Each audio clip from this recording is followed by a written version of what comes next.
Salve, salve, bem-vindos, bem-vindas e bem-vindes ao Inédit Brasil, Festival Internacional do Documentário Musical. Eu sou o Marcelo Alite, diretor artístico do festival, e venho aqui contar para vocês quais são as novidades dos filmes internacionais do festival desse ano. Todo ano o pessoal me para perguntar, mas quais são os filmes? Me conta aí o que tem de bom para ver e tal. Então a gente decidiu fazer uma sessão aqui para eu contar para vocês que filmes são esses e o que pode te interessar ou o que não. E vamos começar pelo Anonymous Club, um filme dirigido pelo Danny Cohen, que conta a história da Courtney Barnett. Courtney Barnett, para quem não sabe, é uma das figuras mais interessantes do rock independente atual, e é uma figura que, assim, muito tímida, muito pouco de festas e badalações e tal, e ela libera para esse querido amigo dela, o Danny Cohen, que foi quem tem assinado a direção dos seus clipes e tal, deixar ele circular pelo seu círculo íntimo, enfim, nos momentos de não palco, né, fora dos focos, onde não está no palco, onde não está dando entrevistas e tudo isso, e para mostrar o dia a dia dela. E ela também aceita gravar uma espécie de diário de voz para entregar a ele, para a gente conhecer um pouco do dia a dia da Courtney. Na minha opinião, o que a gente vê é uma workaholic, né? É uma figura que quando não está no palco está compondo, e é por isso que ela tem uma discografia tão extensa para pouquíssimo tempo de estrada que ela tem. E, enfim, é uma figura muito interessante, cheia de contradições, como todos nós temos, né? E é uma figura que, dentro de todo esse panorama, no auge da carreira, ela está realmente muito tentada a abandonar tudo, porque realmente a pressão, né, da indústria, enfim, a pressão dos fãs e de discos e turnês, as turnês são sempre muito cansativas, é todo dia na estrada, todo dia mudando de hotel, todo dia passando som, todo dia tocando, enfim, sempre uma confusão bastante grande. Então, Anonymous Club é esse filme sobre a Courtney Barnett, rodado em 16mm, né, com uma fotografia muito bonita e que vale muito a pena conhecer, seja você fã dela como eu ou não. Seguimos aqui para um filme que eu gosto muito, que é Delia Derbyshire and the Myths and the Legendary Tapes. Para quem não sabe, Delia Derbyshire é uma figura que durante os anos 60 ela trabalhou no laboratório radiofônico da BBC, e dentro desse laboratório criou-se muitos sonzinhos feitos por computadores, regravações, filtros, enfim, tinha várias coisas ali para se fazer, e nesse laboratório da BBC criou-se muitas coisas interessantes, entre elas, por exemplo, só para você ter uma ideia, a trilha sonora da série Doctor Who. Essa é por exemplo, o que a gente escuta antes da série é justamente uma versão da Delia para esse tema, né, que acabou sendo super conhecido e, enfim, mundialmente conhecido, né? A história dela é muito curiosa, porque não só se trabalhar no laboratório radiofônico da BBC já é uma coisa digna de nota, colaborar com Paul McCartney ainda durante os Beatles, enfim, colaborar com outros tantos artistas, como Jimi Hendrix, por exemplo, que se interessava muito pelo trabalho que ela fazia. Enfim, tem várias coisas super interessantes. A vida dela é cheia de altos e baixos, enfim, também muito marcado pela bebida, né? E ela é uma figura, assim, icônica para quem gosta de música eletrônica ou música eletroacústica, ou até para quem pesquisa sons. Vale muito a pena conhecer esse filme sobre a Delia Derbyshire, porque, primeiro de tudo, ele não é só um documentário, ele trabalha um pouco com algumas cenas de ficção, o que acaba deixando a narrativa muito mais gostosa. Então, a gente acaba descobrindo muito sobre a vida dela e também sobre o trabalho dela. Recomendado demais esse filme. Agora nós vamos falar um dos meus filmes favoritos que mora no meu coração, um filme que chama A Get Knocked Down, dirigido pela Sophie Robinson e o próprio Dustin Bruce, que é da banda Chumbawamba. Para quem não conhece, pode botar aí para você procurar no seu buscador favorito Chumbawamba e você vai cair com os grandes hits da banda. Nesse exato momento, o vocalista dessa banda anarcopop, que é genial, vai muito além desse disco que ficou conhecidíssimo nos anos 90, ele está hoje com 59 anos, a ponto de se aposentar e está puto da vida com o mundo do jeito que ele está indo. Então ele decide conversar com ex-integrantes de banda, gente que ele admira muito, anarquistas conhecidos, enfim, para saber como é que ele vai arrumar a vida dele, como ele vai encarar o mundo de uma maneira um pouco melhor. Nessas ele sempre acaba encontrando o seu alter ego, né? Um boneco e tal dos seus tempos anarquistas que vai jogando na cara dele todas as decisões que ele tomou ao longo dos anos. Uma delícia de filme, juro, vejam, procurem Chumbawamba aí no seu buscador, porque vale muito, muito a pena. Procurem o trailer, porque esse filme é realmente brilhante e eu gosto demais.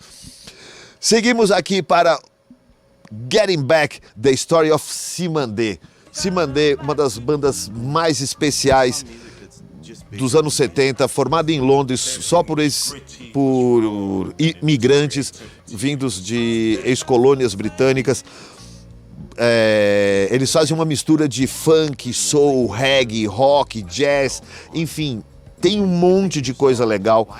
Os discos deles foram sampleadíssimos por todo mundo no hip hop, gente como Wu-Tang Clan, De La Soul, Fugees, todo mundo sampleou Cymande, e hoje eles vêm nesse filme divertidíssimo, assim, é um filme leve, muito gostoso, para contar a história dessa banda que continua em turnê, eles continuam aí, tocaram em São Paulo, acho que a última vez em 2017 ou 2018, se me falha a memória.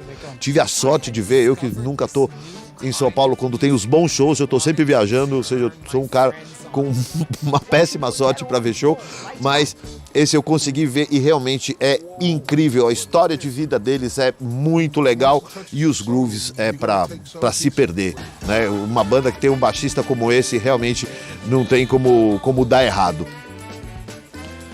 Agora nós vamos falar de um filme que é um dos meus favoritos. Eu juro que eu achava que tinha que ter ganhado o INED de Barcelona do ano passado. Fui reclamar com o júri que não ganhou, tá? Porque, enfim, ganhou outro filme, mas eu achava esse realmente genial. O filme chama I Am Juanita. Juanita se define ela como a rainha do honky-tonk australiano, né? Só que ela é uma figura, enfim, que não teve muito sucesso e tal.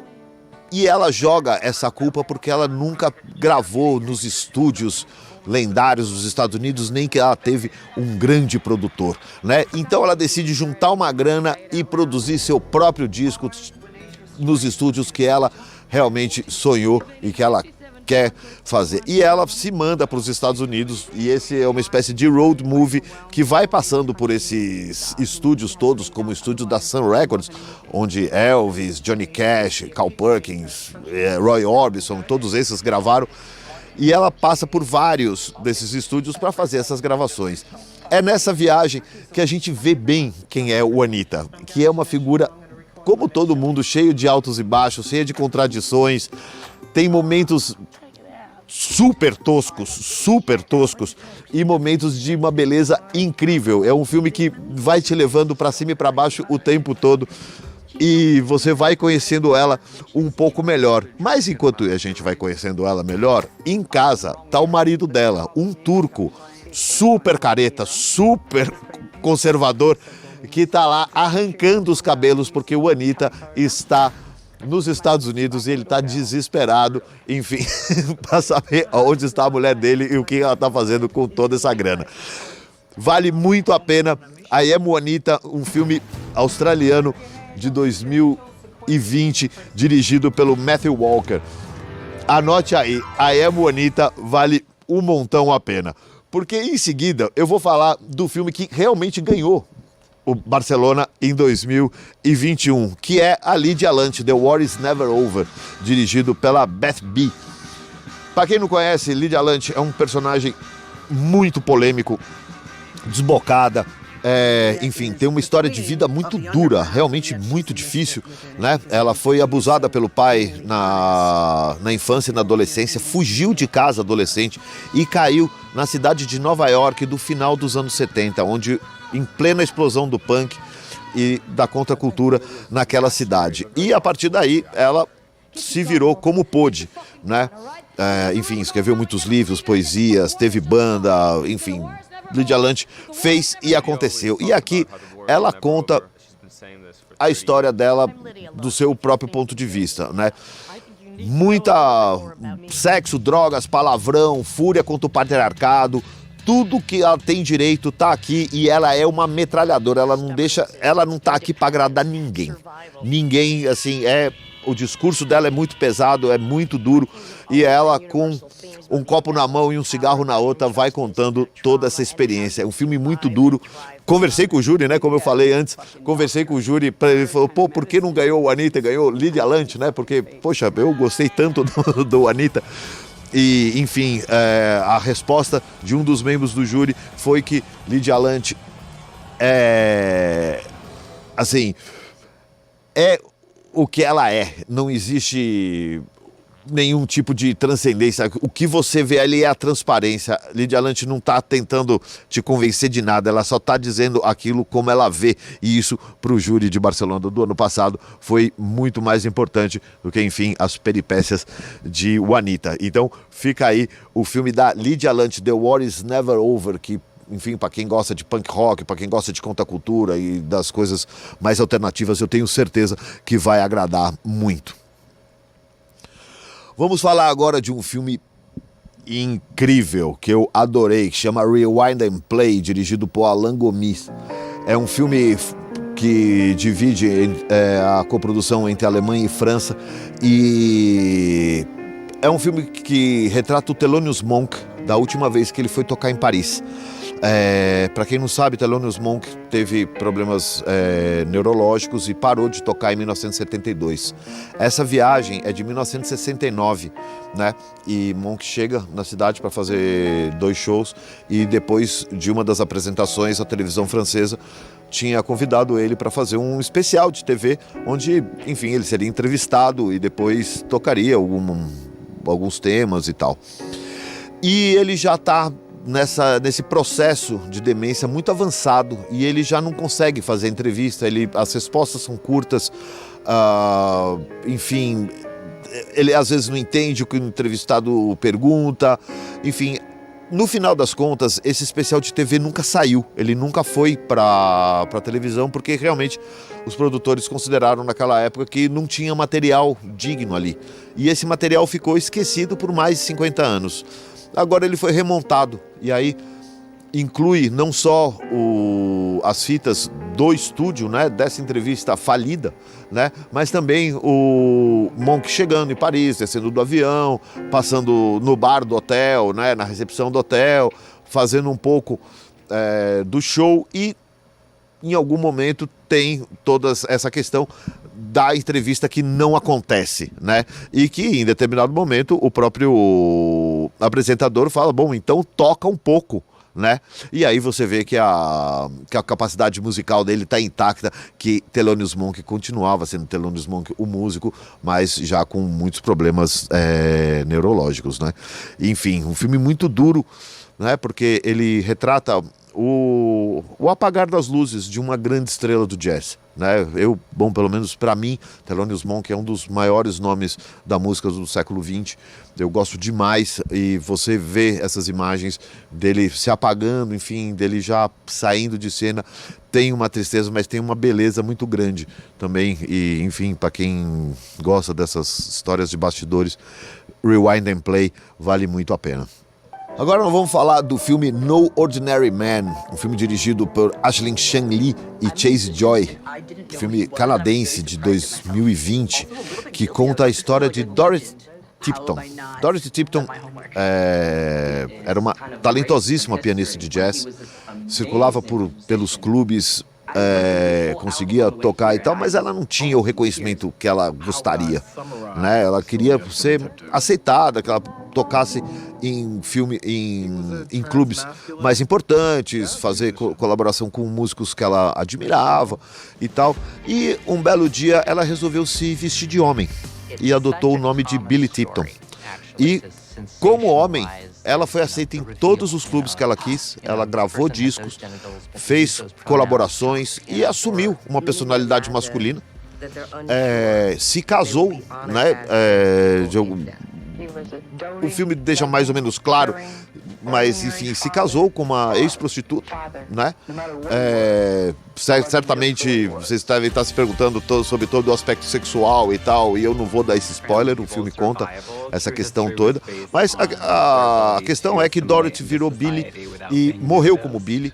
Ninguém nunca descobriu que Billy era Dorothy, e fez a carreira do jeito que quis. E agora esse filme vem recuperar essa história e vem trazer essa história que é muito triste, que não pôde ser quem ela realmente era, teve que se fantasiar para poder ser aceita no mundo do jazz, que, enfim, ainda hoje é super machista, imagina naquela época. Bom, agora nós vamos falar do filme A-ha, The Movie, da famosa banda norueguesa que, enfim, explodiu no mundo inteiro, né? É uma banda conhecidíssima. Eu acho que a gente poderia dizer que literalmente em todos os países do mundo, né? A banda que estourou com Take On Me, vendeu milhões de discos, enfim, vem recentemente, agora vem fazer show no Brasil mais uma vez. E esse filme conta um pouco a história do A-ha, mas não exatamente a história, não, era-se uma vez.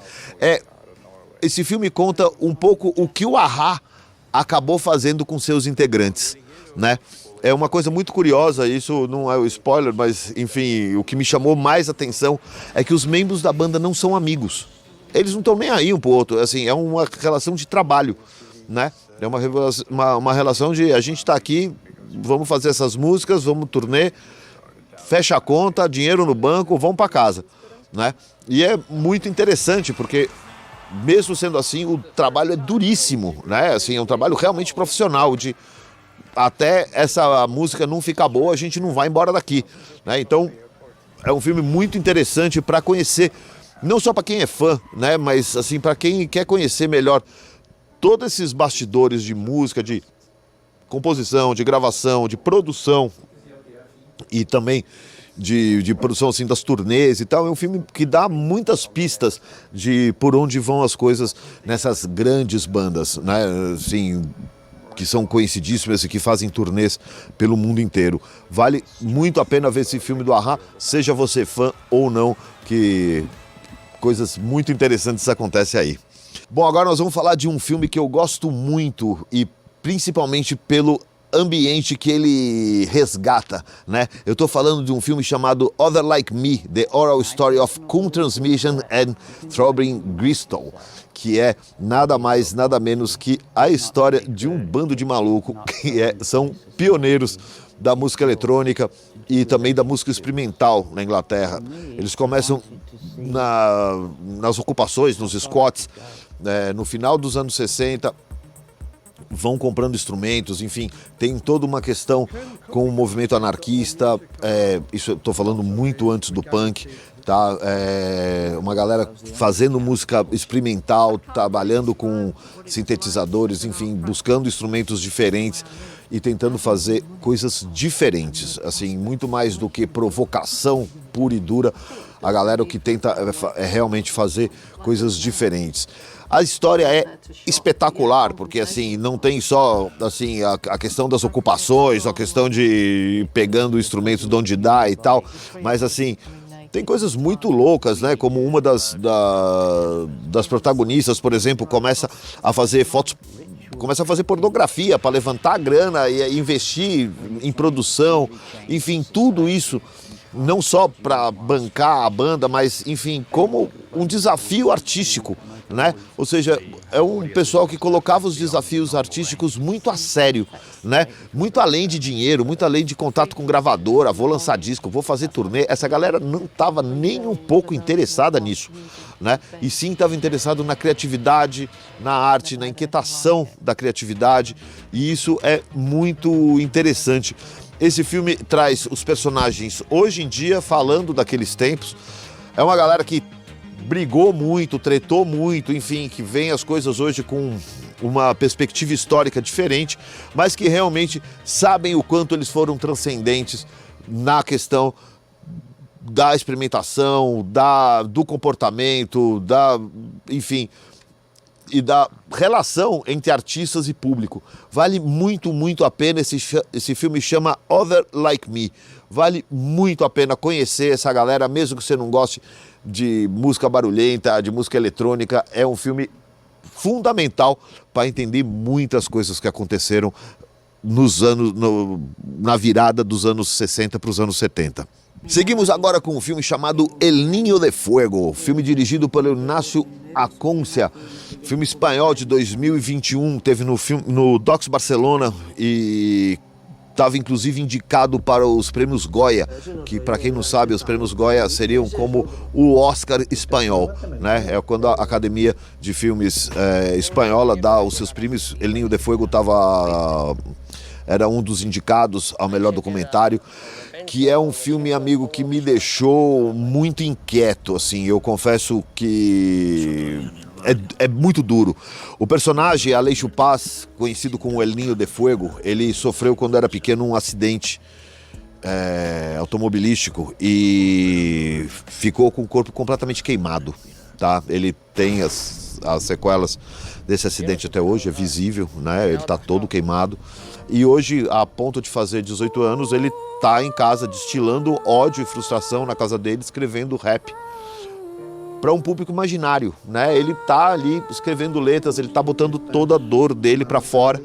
E um amigo da família tem a ideia de falar: não, cara, você tem que realmente ir para o palco, você tem que cantar isso, né? E esse filme trata justamente desse período, dele saindo do quarto e indo para o mundo do hip hop. Um filme duríssimo, duríssimo, foda mesmo, mas que não deixa ninguém parado, assim. Você não fica... É impossível não se emocionar com esse filme. Ele é muito bem contado, a narrativa dele é muito bem amarrada e realmente é muito difícil você ver a vida da mãe, a vida dele, fechado no quarto, enfim, fumando maconha o dia inteiro e escrevendo letra, assim. O cara não sai do quarto, cara. E, enfim, esse filme é sobre sair do quarto, finalmente. E acho que é um momento muito importante na vida do Aleixo, o El Niño de Fuego, que vale a pena realmente ser vista e comentada, e, enfim. E, inclusive, escutar também esse artista que finalmente já está gravando por aí, enfim, e está já na vida. Agora eu vou falar do Flaming Lips, The Space Bubble Film. Gente, nessa pandemia, a gente recebeu muito filme sobre pandemia. Muita gente aí, sabe, fazendo selfie. Estou aqui gravando meu disco e não sei o que, e estou gravando disco, e o disco, meus fãs, me mandem um like, sacou? Todo mundo, recebemos um monte desses filmes e, na verdade, todos esses filmes são iguais, né? Os filmes da pandemia, de alguma maneira, muitos foram iguais, menos esse. Os Flaming Lips, cansados dessa porra dessa pandemia, tiveram uma brilhante ideia e falaram assim: vamos fazer... Eles já tinham feito, né, numa turnê anterior, e o vocalista entrava dentro de uma bolha de plástico para poder andar em cima do público, né? Eles já tinham feito isso no Festival de Coachella e em outros festivais, e eles decidiram que, se a gente não pode tocar porque o público não pode aglomerar, metamos o público também dentro da bolha. E fizeram esse show, o Space Bubble Show, né? E esse filme conta a história dessa turnê. Conta a história de como eles tiveram essa ideia, de como eles produziram essas bolhas, de como eles divulgaram, da divulgação desse show. Enfim, Flaming Lips transcendeu a pandemia, foi além, conseguiu gerar por si próprio, assim, uma saída para eles mesmos, e isso eu achei genial. E para mim esse é o grande filme da pandemia no Inédit desse ano, né? Muito mais do que, enfim, montão de artistas que se gravavam, estou aqui gravando um filme, vou gravando um disco e tal, e relação com os fãs e tal, que, enfim, muita gente fez isso, né? Mas o Flaming Lips foi além. Agora é a vez de a gente falar do Freak Scene, The Story of Dinosaur Jr., grande banda, um dos ícones dos anos 90 e, enfim, uma aventura sonora e barulhenta do Jay Mascis e que, enfim, esse filme conta a história da banda, cheio de material de arquivo inédito, muita coisa de ensaio, gravação, turnê, ônibus, hotel, briga pra... tem treta pra dar, vender, assim, pra todo mundo. Muito, muito legal esse filme do Dinosaur Jr., que, enfim, resgata uma série de imagens que vai deixar qualquer fã arrancando os cabelos. Muito, muito legal. Agora eu vou falar de um filme que é... assim, eu vi esse filme primeiro online, né? E depois eu vi esse filme no cinema. Eu, quando vi ele online, eu achei ok. Mas quando eu vi ele no cinema, eu entendi perfeitamente a proposta dos diretores. Da diretora, perdão. Esse filme chama Craystone, como tem uma localidade e um deserto no Colorado, né? E a diretora chama Mary Ellen Helster. E esse filme conta, mais do que conta, ele acompanha um coletivo dos chamados SoundCloud Rappers. É esses rappers que produzem na sua casa, fazem tudo sozinho e vão subindo as suas criações no SoundCloud, que é uma plataforma gratuita e que todo mundo pode ver, ouvir e aceder esse material gratuitamente. E esse pessoal, eles foram para o deserto, vivem em casas abandonadas, né?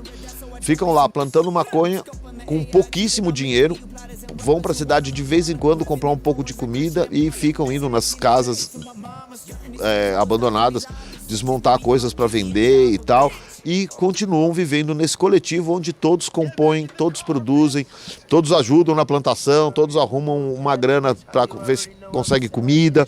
É uma experiência, na verdade, esse filme. É realmente um filme para você sentar no cinema e ver. Tanto é que esse filme não estará online. De propósito, a gente nem perguntou para a distribuidora se podia online ou não, porque não vale a pena vê-lo online.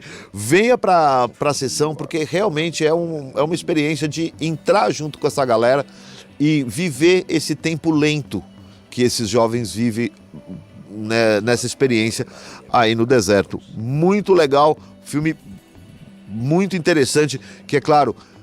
o que a gente sempre diz, filmes que não têm um nome próprio importante e tal, às vezes não chama tanta atenção, e é justamente nesses que a gente pede que você preste atenção, né? Porque ali certamente estão guardadas boas histórias ou boas narrativas cinematográficas.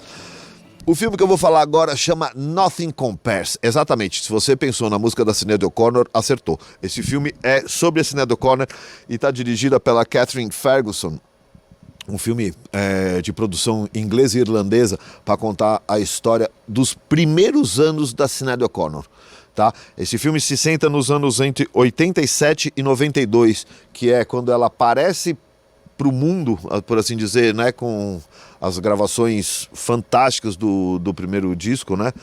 Até o famoso capítulo dela rasgando a foto do Papa João Paulo II e sendo vaiada no Madison Square Garden numa festa de 50 anos do Bob Dylan, né? Esse filme é muito bom, ele traz um monte de imagens de arquivo. Eu gostei especialmente da narrativa. A voz da própria Sinéad O'Connor vem em off, contando as coisas. O material de arquivo é super rico. Não tem entrevistas assim, sabe, para ver, sabe, para tentar questões assim meio de fofoca. É um filme muito centrado na experiência da própria cantora e na carreira dela. Excelente filme, muito bom mesmo. Tenho certeza de que Nothing Compares vai ser um grande hit quando ele sair nos circuitos comerciais. Vai ser muito, muito legal. E falando em filmes que vão bombar, no circuito comercial, aqui vem Beating, The Sound and Fury of Rick James. Rick James é uma das figuras mais engraçadas, loucas, filhos da puta, tudo ao mesmo tempo. E o filme dele, sobre ele, é tudo isso e mais alguma coisa. A história dele é assombrosa, assim, é trepidante, assim, é um cara que no começo da carreira ele monta uma banda com Neil Young no Canadá, né? Ele é americano, mas ele estava no Canadá. O que ele estava fazendo no Canadá? Pois fugindo de se alistar no exército para não ir para a guerra do Vietnã. Aí na hora que a banda deu certo, que eles começaram a ter que fazer uma turnê, ele teve que sair da banda, enfim. A história de Rick James é assim, tudo é engraçado, tudo é grotesco, tudo é absurdo, enfim, e é realmente um grande hitmaker. Um cara que conseguiu, por exemplo, levantar a Motown, no momento que a Motown estava muito mal de grana, a gravadora símbolo, né, da Soul Music nos Estados Unidos. Ele conseguiu resgatar a Motown, ele conseguiu meter o hit Super Freak, que depois foi sampleado, por exemplo, pelo MC Hammer com o Can't Touch This, né? Enfim, um cara que tem uma história que espetacular. Se você quer ver um filme de tirar o fôlego, esse é Beating, The Sound of and Fury of Rick James. Bom, agora eu vou falar de um filme incrível que, enfim, a última vez que eu vi ele no cinema, ele literalmente botou a sala de pé, aplaudindo e dançando. E é o filme Tina, sobre a Tina Turner, dirigido pelo Daniel Lindsay e T.J. Martin, filme americano de 2021, que conta a história de Tina Turner, ela já com 80 anos, a ponto de se aposentar. Enfim, Tina Turner já não está fazendo shows já faz alguns anos. Ela com 80 anos conta a história da vida dela, vista de hoje, né? Toda a questão primeiro da família, onde ela também teve vários problemas familiares, depois na estrada com o ex-marido e parceiro de música, o Ike Turner, que, enfim, que tinha um relacionamento super abusivo e violento com ela, a quem ela dá um merecidíssimo pé na bunda, e quando ninguém esperava, ela dá a volta por cima e vira a super diva que foi nos anos 80 e 90. Então a história de Tina Turner aqui é muito bem contada, uma narrativa muito legal, uma linguagem cinematográfica também bem legal, arquivos de imagens de arquivo assim, de tirar o fôlego cada vez que aparece as imagens da banda nos anos 70. Assim, é de suspirar, assim, é de parar o coração, de tão lindo e assim emocionante, é muito legal. Esse filme Tina vai estar só uma única vez no Inédit, só tem uma exibição que será feita no Cine Sesc e presencial. Se demole, depois se contente com o streaming, tá bom? Passe no Cine Sesc porque vale muito a pena, esse filme é incrível. Como todos os anos, sempre tem um filme freak que é o do meu coração. E esse ano tem, lógico que tem um ou outro.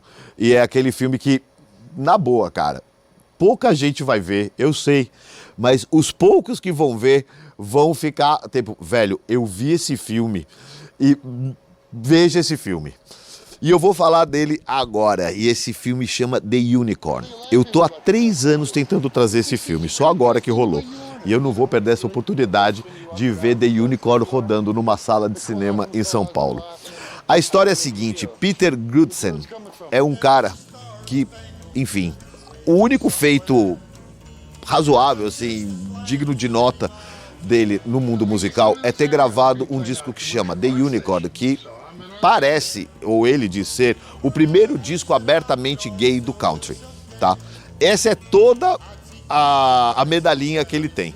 A partir daí, ele é um cara com problemas mentais, síndrome de Diógenes, que é aquele cara que não joga nada no lixo, ou seja, o cara mora no meio de um monte de lixo, e com a irmã, que realmente tem problemas muito mais graves mentais que ele, mas realmente muito mais graves.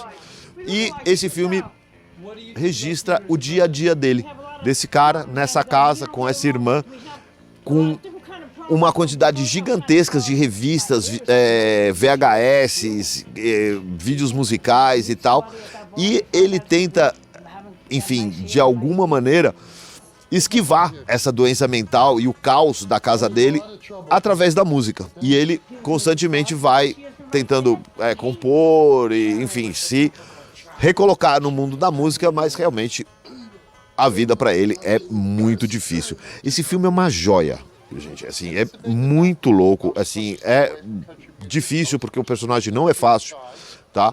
Mas é desses filmes que se você não vê aqui no Inédit, bicho, você não vai ver mais. Eu duvido que esse filme saia por aí, porque até nos Estados Unidos é uma coisa de nicho, enfim, filme independente e que vale muitíssimo a pena.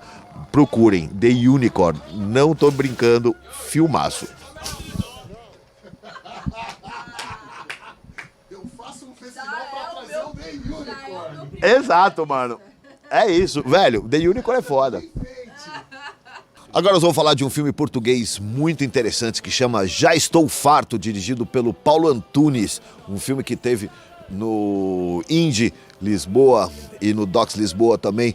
Um filme que retrata a vida de João Pedro Almendra, que é o cara que era o vocalista da banda Peste e Sida. Ele foi vocalista de outras formações da punks também, enfim, do rock português, mas realmente os Peste e Sida fizeram história. E essa é a história do Almendra, né, que, enfim, com o depoimento de várias pessoas do rádio, enfim, jornalistas, produtores e inclusive músicos da época, tem momentos divertidíssimos.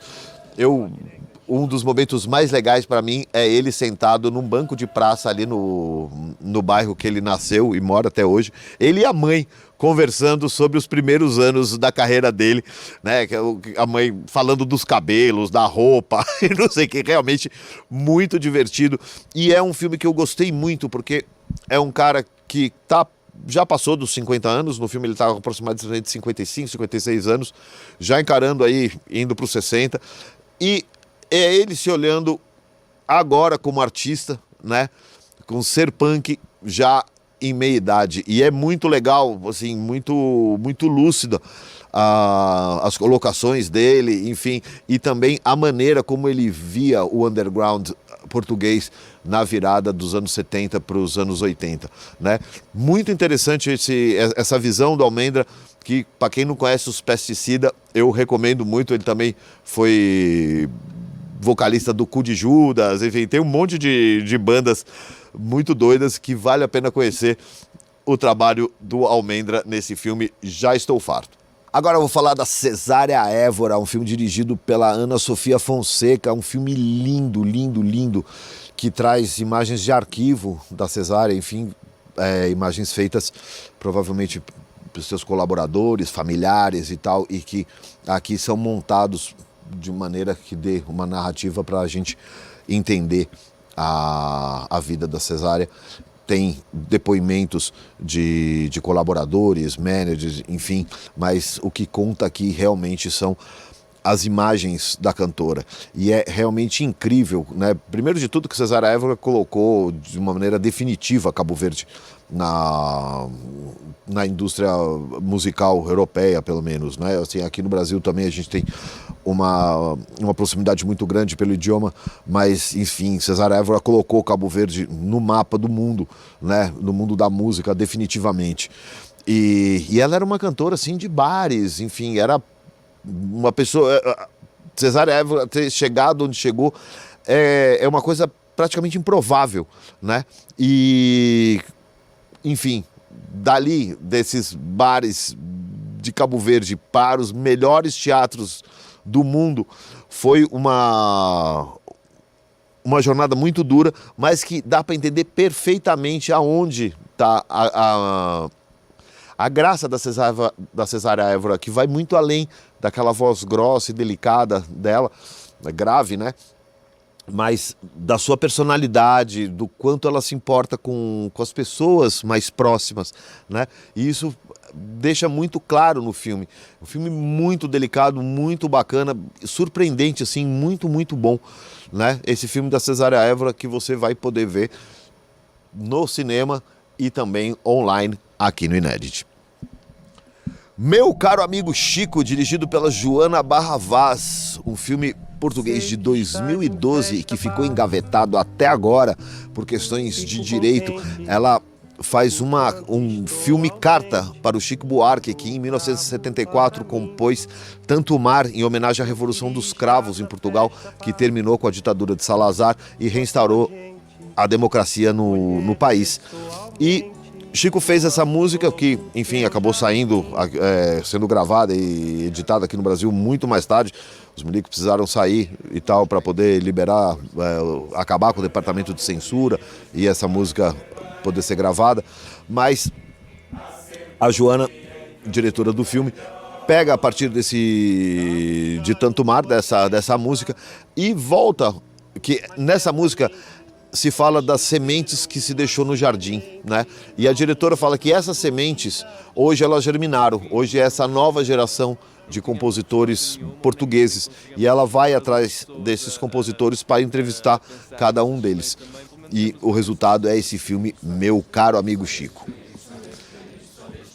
Agora nós vamos falar de Studio 17, The Lost Reggae Tapes, dirigido pelo Mark James, filme em inglês de 2019, que conta uma história muito divertida, que no final dos anos 50, começo dos anos 60, um pouquinho antes da Jamaica conseguir sua independência do Império Britânico, uma loja foi instalada no centro de Kensington, e em cima, que essa loja chamava Randy's, e em cima tinha um estúdio, o Estúdio 17, né, Estúdio 17, onde lá Bob Marley and the Wailers, Lee Scratch Perry, enfim, Peter Tosh, cara, todo mundo da música jamaicana, que mais tarde seria os frutos da grande revolução musical que teve na Jamaica nos anos 60, né? Que veio explodir com o reggae no começo dos anos 70, já na Inglaterra. Muita gente gravou nesse estúdio. Só que chegou um momento que, com a violência na Jamaica, as máfias, enfim, os donos do estúdio tiveram que fugir. Falou, cara, vamos embora que, enfim, isso aqui tá a ponto de começar quase uma guerra civil, a gente não consegue ficar. E eles se picaram, foram morar em Nova York. Hoje, eles estão procurando essas fitas que eles deixaram no estúdio. E o filme se trata disso. Não vou dar spoiler, porque não se trata disso, mas é um filme que busca recuperar gravações históricas do reggae feitas na Jamaica durante os anos 60. Filme super legal para quem gosta de reggae e para quem não também, porque toda essa parte de história e tal é realmente muito bacana.